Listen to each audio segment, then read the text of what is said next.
దేవుని స్తోత్రం. వాక్యం చదువుకుందాము. యోబు గ్రంథము మొదటి అధ్యాయము 5వ వచనము మనము చదువుకుందాము. యోబు గ్రంథం మొదటి అధ్యాయము 5వ వచనాన్ని మనము చదువుకుందాం. యోబు గ్రంథం మొదటి అధ్యాయము 5వ వచనం. అమ్మ తీసుకున్నారా? యోబు గ్రంథం మొదటి అధ్యాయం 5వ వచనం నిదానంగా చదువమ్మా. వారి వారి విందు దినములు పూర్తి కాగా యోబు తన కుమారులు పాపం చేసి తమ హృదయములలో దేవుణ్ణి దూషిస్తారేమో అని వారిని పిలువనంపించి వారిని పవిత్రపరిచి అరుణోదయాన్ని లేచి వారిలో ఒక్కొక్క నిమిత్తమై దహనబలి అర్పించవచ్చును. యోబు నిత్యము అలాగా చేయించును. ప్రియులారా, ప్రియమైన దేవుని బిడ్డలారా, ఈరోజు ఫాదర్స్ డే అని చెప్తున్నాను. ఫాదర్స్ డే నేను వాట్సాప్లో కూడా చూశాను, ఫేస్బుక్లో కూడా చూశాను. ఫాదర్స్ డే పొద్దున్నే మామూలుగా happy father's day father daddy అని.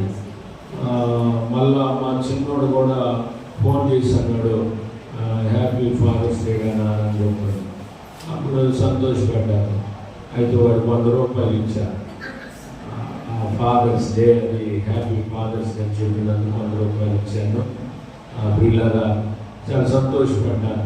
కాబట్టి ఎందుకో ఆ మాట నేను ఎప్పుడు వీటిని పెద్దగా తీసుకోను. మదర్స్ డే అని, ఫాదర్స్ డే అని, టీచర్స్ డే అని చెప్పండి. ఇంకేం డేలు ఉన్నాయి?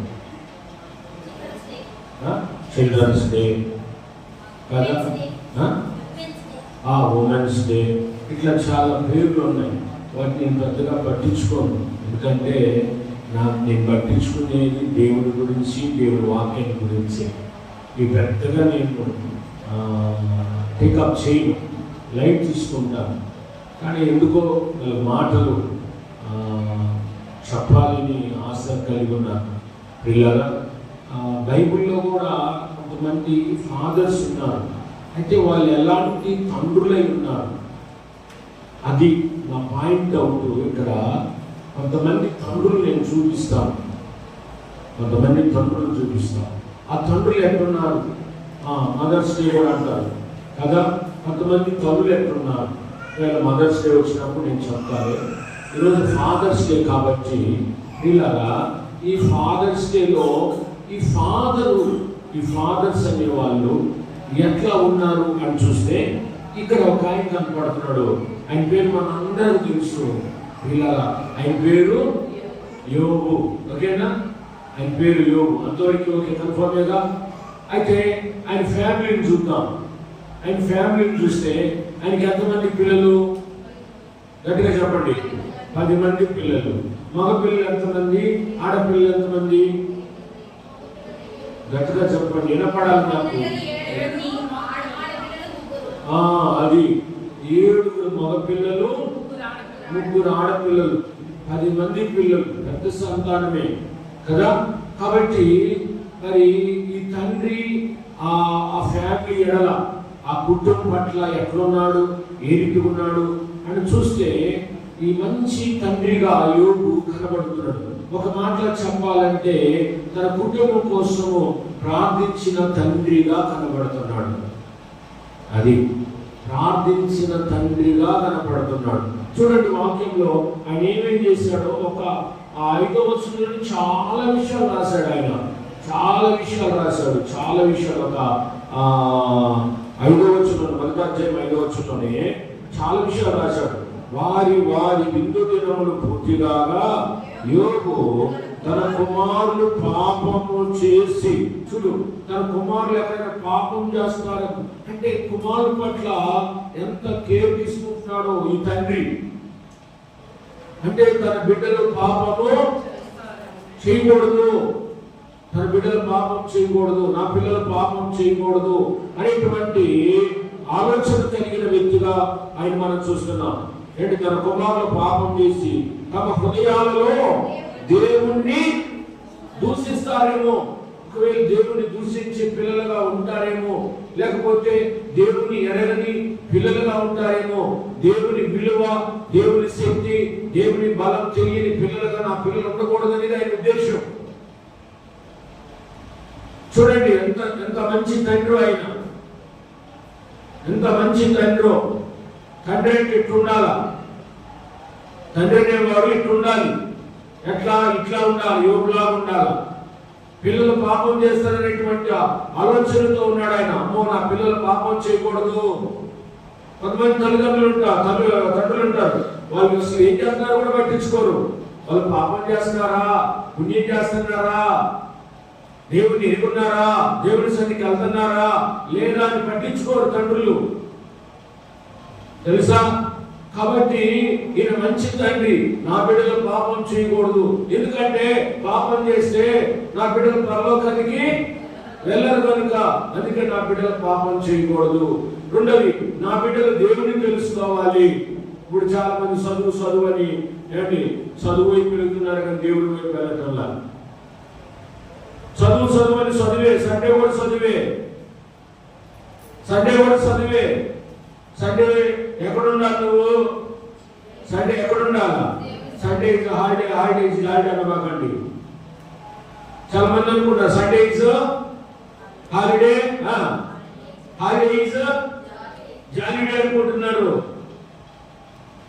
That's wrong. That is wrong word. అది Sunday is holy day, Sunday is worship day.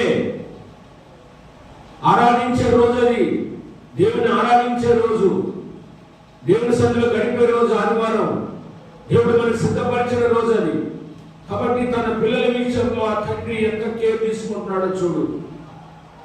కొన్నిసార్లు ఏమండి తండ్రులే పిల్లల చేత పాపం చేయించే వాళ్ళు ఉన్నారు. పిల్లల చేత సిగరెట్లు తెప్పించుకునే వాళ్ళు, వీడియో తెప్పించుకునే వాళ్ళు, మందు తెప్పించుకునే తండ్రులు లేకపోలేదు. కానీ ఈ తండ్రి చాలా మంచోడు. ఈ తండ్రి బిడ్డల గురించి పట్టించుకుంటున్నాడు. తన వాళ్ళ హృదయాల్లో దేవుడిని దూషించకూడదు. నా పిల్లలు దేవుడిని దూషించే స్థితిలో ఉండకూడదు. నా పిల్లలు దేవుడి సన్నిధిలో గడిపే పిల్లలు ఉండాలా. అందుకని ఆయన ఏం చేస్తున్నాడు చూడండి వాక్యంలో. వారు తమ హృదయాల్లో దేవుడిని దూషిస్తారేమోనని అదిగో వారిని ఏం చేస్తున్నాడు? అదిగో పిలిపించాడు. పిల్లలు రండి, మీరు 10 మంది రండి. ఆడపిల్లల్ని పిలిచాడు. 10 మగ పిల్లలు 7 మందిని పిలిపించాడు. వాళ్ళని పిలిపించాడు కదా. కనీసం మనము పిలవం మన పిల్లలు రే రాత్రికి బాధం రండి. ఇందాక మన ఇల్లు కూడా ఎప్పుడు కొడతా నేను ఆ ఇల్లు కూడా ఎప్పుడు కొడతాను నాకు మా పాపం వచ్చింది. నేనేం చెప్పాను? అరే ఇల్లుగా నువ్వు ప్రాణం ఇద్దరు కలిసి కూర్చొని పాటలు పాడంటాను. ఆ ప్రాణం అడ్రస్ లేదు, ఇల్లు కూడా అడ్రస్ లేదు. కాబట్టి పిల్లలు దేవుని సన్నిధికి వచ్చినప్పుడు దేవుని సన్నిధికి కూర్చొని వాక్యం వినాలా. పిల్లలైనా సరే వాక్యం వినాలా. అది కాబట్టి దేవుడి పిల్లల్ని పిలుచుకోవాలా. పిల్లల్ని పిలుచుకోవాలి. ఎక్కడికి? డబ్బులు పిలవట్లా, పిలుస్తున్నావు లేదా? రే రండిరా డబ్బులు ఇస్తా పిలవట్లా. పెద్దోడా ఇదిగో కొంత డబ్బు దాచి పెట్టి తీసుకోరని పిలవట్లా. పద్మ డబ్బు పిలుపుతారు. ఇంకా ఫుడ్ అన్నం తినడానికి పిలుపుతారు. చెప్పండి, ఇంకా దేనికి పిలుపుతారు? రేపు వాడు పట్టపడుతున్నాడు, రండిరా. చూడండి, పిలుపుతారు. బడికి పోవడానికి పిలుపుతారు, స్కూల్కి పోవడానికి పిలుపుతారు. కానీ దేనికి పిలవట్లా? సరళ తండ్రి దేనికి పిలవట్లా? తల్లి బాధ్యత, తండ్రి ఇద్దరు రండి ఇక్కడ. కానీ దేనికి పిలవాలి? రేపు ప్రార్థన పోదాం రారా అని పిలుపుతున్నారా? వాళ్ళు పిలుపుతున్నాడు ఆయన. వాళ్ళు పిలువనంపించాడు. చూడండి ఎంత జాగ్రత్త తీసుకుంటున్నాడు. మంచి తండ్రి యోగు. హ్యాట్స్ ఆఫ్ చెప్పాలి. ఎవరికి? యోగుకి. మంచి తండ్రిగా కదా. కాబట్టి మరి మంచి తండ్రిగా నువ్వు ఉన్నావా? ప్రశ్న వేసుకో దేవుని బిడ్డ. ఇలా మగవాళ్ళు అసలు ఎవరో అసలు ఏమైపోయారో పాపం. చూడండి వాళ్ళని పిలువడం వారిని ఏం చేశాడు? ఎట్లా ఏం చేసి పవిత్రపరిచాడు? వారిని పవిత్రపరిచయం రాశాడు, వాళ్ళ పరిశుద్ధ పరిచయం రాశాడు. తండ్రి ఏం చేస్తాడు? తండ్రి చిన్నప్పుడు ఏం చేస్తాడు? పిల్లల్ని బాగా మురికి పెట్టింది అనుకో, బాగా ఆటలాడుకొని వచ్చాడు అనుకో, ఏం చేస్తారు? చెప్పండి.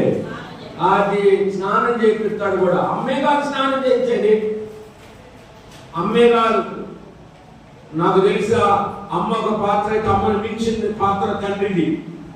ఒక ఆయన పెట్టాడు పోస్టు, ఏమండి, అడవికి రాజు సింహం అయితే కుటుంబానికి రాజు తండ్రిని పెట్టాడు ఒక ఆయన. వాక్యం పెట్టాడు ఒక ఆయన, అడవికి రాజు ఎవరు? సింహం అయితే కుటుంబానికి సింహం ఎవరంట? తండ్రి అంట. చూడు మరి, కాబట్టి తండ్రి ఎంత పెద్ద పాత్ర ఉందో. కాబట్టి కొంతమంది తండ్రులు అట్లా లేరు. కాబట్టి తండ్రి పవిత్రపరుస్తున్నాడు, స్నానం చేపిస్తున్నాడు, పరిశుద్ధపరుస్తున్నాడు. స్నానం చేయించడం అంటే ఏ స్నానము? చూడండి, పవిత్రపరచు. ఎట్లా పవిత్రపరుస్తున్నాడు? ప్రార్థన చేసి దేవుని స్తోత్రం, హల్లెలూయా. ప్రార్థన ద్వారా బిడ్డలు పవిత్రపరచబడతారు. అందుకే వాళ్ళు పవిత్రపరిచి పరిశుద్ధపరిచి అదిగో ఆ బిడ్డల కోసం ఏం చేస్తున్నాడు? పొద్దున్నే లేస్తున్నాడు ఆ తండ్రి, ఉదయాన్నే లేస్తున్నాడు ఆ తండ్రి. నిజంగా మంచి తండ్రి. మగోళ్ళకుంటే గోప బియ్యం అనేది తండ్రులు ఉన్నట్టు ఒక లోకగారి కనపడుతున్నాడు. ఇంకా పాపం అబ్బాయికి అంటే ఇంకా పిల్లలు పట్టలేదులే, సుధీర్కి లేక తండ్రి స్థానంలో రాల, మన్నగా పెళ్ళయింది. కాబట్టి పిల్లలరా ఈ లోకగారు అక్కడే ఉన్నారు. పాపం ఎంత దావీదేమైపోయినాడో, ఇసాక్ ఏమైపోయినాడో, కొన్ని గారు ఏమైపోయినారో, అంత ఏమైపోయారు మొత్తానికి. నేను హైదరాబాద్ వెళ్ళారేమో నాకు తెలియదు. కాబట్టి దేవుని బిడ్డలారా ఏం చేస్తున్నాడు? పొద్దున్నే లేస్తున్నాడు. ఎందుకు లేస్తున్నాడు? పొద్దున్నే బిడ్డల కోసమే, ఎవరి కోసమే కాదు, తన బిడ్డల కోసమే పొద్దున్నే లేస్తున్నాడు. ఉదయాన్నే లేచి కదా ఏం చేస్తున్నాడు? పిల్లల కోసం. కొంతమంది తండ్రులు లేస్తారు, పొద్దున్నే లేస్తారు. ఎందుకమ్మాయి సరళ తాగటాన్ని, టీ తాగుతారు, ఆ తాగితే పర్లేదా, ఆరోగ్యం ఎంతో కట్టో, మందు తాగుతారు కొంతమంది తండ్రులు పొద్దున్నే లేస్తారు. ఈ తండ్రి అట్టు కాదు, టీ తాగుతానికో, మందు తాగుతానికో, లేకపోతే ఇంకోటి తాగుతారు పని చేసుకోవడానికో, లేక తండ్రి లేదు. దేనికోసం? ఆ పిల్లల కోసమే. ఆ తండ్రి ఆ పొద్దున్న ఆ పిల్ల 10 మంది పిల్లల కోసం లేచి ఏం చేస్తున్నాడు? ప్రార్థన చేస్తున్నాడు. అంటే దహన బలి అంటే మీ ప్రార్థన అని అర్థం. దాని మీనింగ్ ఇస్ ప్రేయర్. ప్రేయర్ చేస్తున్నాడు, ప్రార్థన చేస్తున్నాడు. దహన ఆ రోజుల్లో బలి, ఈ రోజు బలి అవసరంలా. ఎందుకంటే యేసుక్రీస్తు వారే మన కోసమో మన పాపాల కోసమో బలి అయిపోయినాడు. బలి కావాల్సిన అవసరం లేదు. కాబట్టి ఆ రోజు దాని అర్థం ఏంటంటే ప్రార్థన చేస్తున్నాడు. తండ్రిగా ఏం చేస్తున్నాడు? కొంతమంది తల్లిదండ్రులు సాక్షులు పట్టించుకోరు పిల్లల్ని.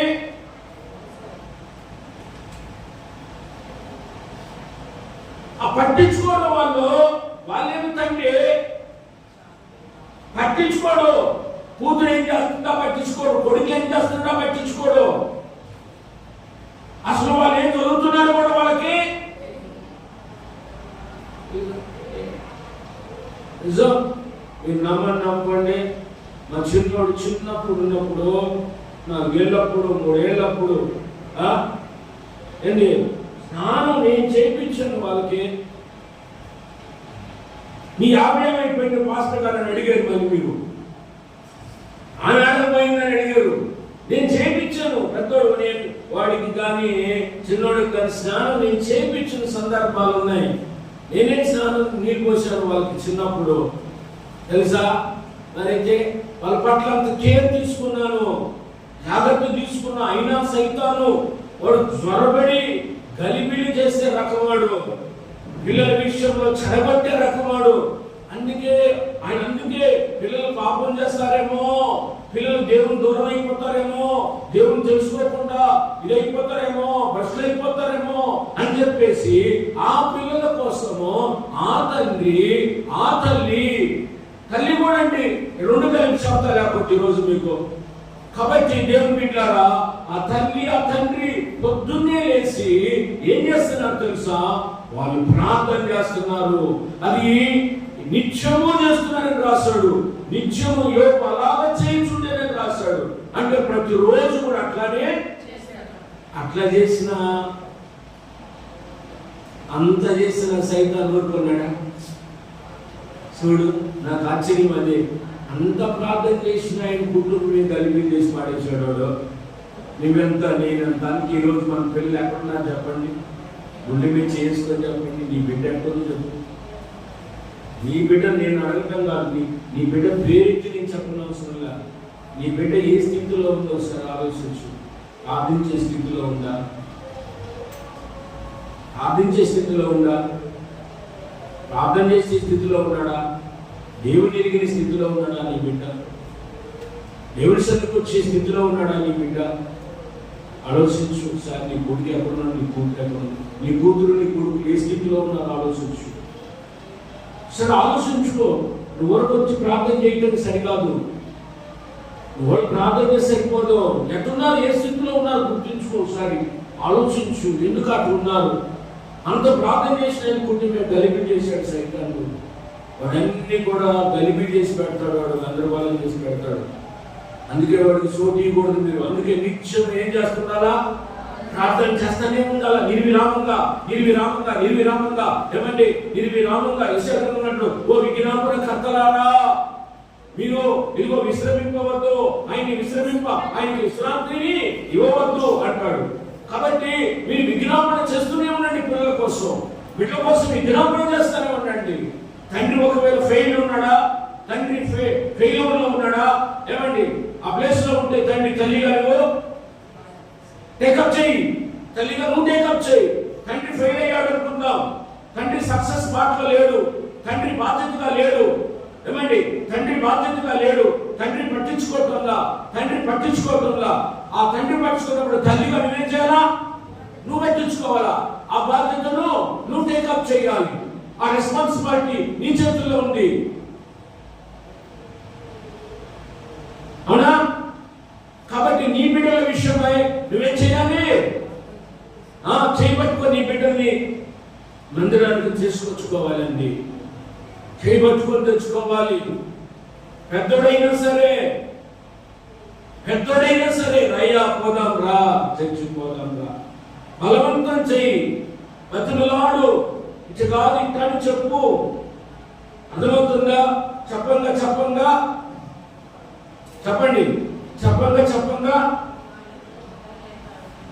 అంటారు పెద్దోళ్ళు.